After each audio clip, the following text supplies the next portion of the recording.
Hi everyone, my name is Michaela and today I am here to talk to you and present on access to healthcare services. First, I'd like to discuss social determinants of health. Our health is influenced by numerous factors. Social determinants of health are examples of non-clinical factors which affect health outcomes. Equitable access to services is essential for the well-being of all Canadians.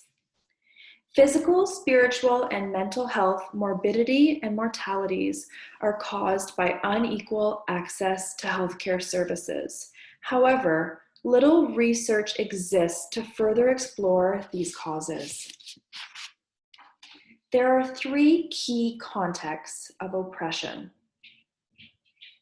The first being social location contexts. This is how who we are impacts our health and our access to care and services. The second key context of oppression is point of care contexts.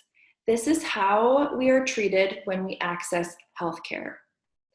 The third context of oppression is systemic. This is how political, economic, and social structures drive inequities in health outcomes and healthcare access. Oppression affects our health outcomes, which then impact our ability to access healthcare. Inequities and injustices are created and sustained by ongoing oppression.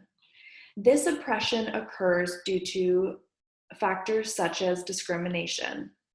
We will explore this further by reviewing the three key contexts of oppression in the next slides. Social location contexts are examples of oppressions that impact health status and our access to care across the life course. An example of this would be our socioeconomic status. Poverty is an example of a social determinant of health. Poverty has the ability to cause disadvantages for individuals, families, and communities. Isms refers to factors such as racism, sexism, and ageism, which in turn affect us on an individual level and our health outcomes. Geography refers to how we are located and in our communities. So for example, rural and remote geography impacts healthcare access for Canadians. Research proves that low population density causes special health risks and higher mortality rates. Also, living in a small rural geographic area includes added expenses such as gas, parking, and hotel stays. Overall, our healthcare access is typically dependent on economic status.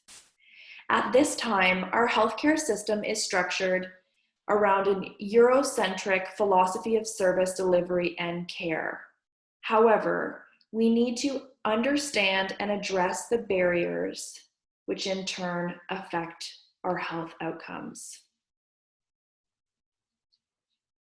Our social location is strongly related to either the advantages or disadvantages we face relating to social determinants of health. These inequities are further deepened through factors such as childhood development, housing and food security, and employment. Next, we will discuss point of care contexts. This refers to providers who consistently discriminate against people who live in poverty. Examples of this would include healthcare providers failing to conduct thorough assessments or providing referrals for patients, clients, or residents. This could be caused due to stereotyping that poverty, for example, is caused by laziness, or ageism, seniors do not deserve the same quality of healthcare services that a younger individual would deserve. This lack of action is referred to as clinical discrimination because it is based on stereotypes and fixed false beliefs. Providers may not be aware of their bias due to embedded cultural and social norms. This then leads to unethical and health-damaging care. This has the ability to increase risk of mortality and morbidities. This causes individuals and families to be reluctant to seek and access services, and reluctant to then accept follow-up care. In turn, this can result in decreased life expectancy and poor management of health conditions. Next, we have systemic contexts. These are oppressions within the macro level, so political, cultural, social, and economic contexts. Systemic contexts result from failure to address discrimination and oppression. When management and administrators in the healthcare system do not address discrimination, they support ongoing oppression. This failure to educate staff to assess and address and to collaborate for improved processes feeds the ongoing allowance of oppression. It is important for management, administrators, and board of directors in healthcare systems to understand and address these barriers. Structural violence also occurs due to the allowance of this ongoing discrimination. Structural violence can also lead to a term referred to as social murder. These implications are detrimental to the health of Canadians.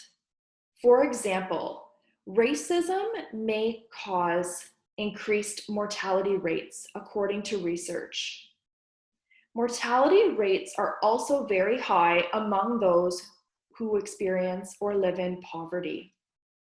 Maternal mortality and infant mortality are examples of early deaths due to racism that exist in our healthcare system.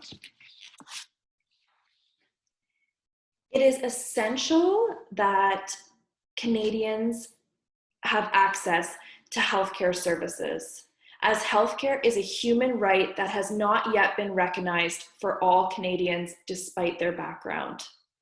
It is important in the future to take the time to focus on the design and delivery of services to ensure there is equal access for all Canadians and to ensure barriers are identified and addressed.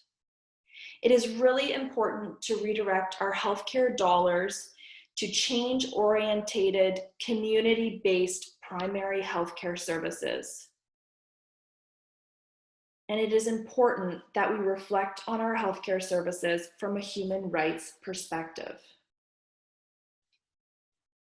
Thank you for taking this time to listen to my presentation on the access to healthcare services. I hope from this presentation, you will think about your personal healthcare experiences and the experiences of your family members. If you yourself are a healthcare provider, I hope that you will take the time to reflect on the ways in which you deliver your healthcare services. For this presentation, I used the course textbook and the other references listed here. I thank you for your time, and I hope this presentation that you enjoyed. Thank you and have a good day.